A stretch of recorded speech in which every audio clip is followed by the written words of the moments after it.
सोलापुरात राजकीय नेत्याचा बेकायदेशीर गाळे बांधण्याचा सपाटा, पालकमंत्र्यांनी घातले लक्ष, महापालिका करणार कारवाई.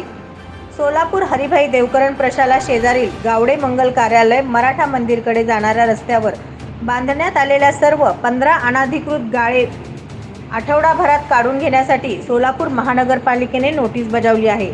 4 हुतात्मा पुतळा मागील चौपाटी येथील पावभाजी सेंटर भेळ विक्रेते यांच्यासाठी हे गाळे बांधण्यात आलेले आहेत. हरिभाई देवकरण प्रशालेचे अध्यक्ष राजेश पटवर्धन यांनी पालकमंत्री चंद्रकांत पाटील यांचा रेफरन्स देऊन महापालिकेकडे तक्रार दाखल केली होती. महापालिकेने गाळ्यांवर नोटिसा लावल्या आहेत. सध्याची 4 पुतळा येथील चौपाटी हलवण्यात येणार असल्याने त्यांना पर्यायी जागा म्हणून सोलापुरातील एका राजकीय नेत्याने या ठिकाणी रस्त्यावर कडेला गाळे बांधण्याचा सपाटा लावला होता. या जागेत पर्यायी चौपाटी उभी करण्याचे त्यांचा मानस असल्याची माहिती समोर आली आहे.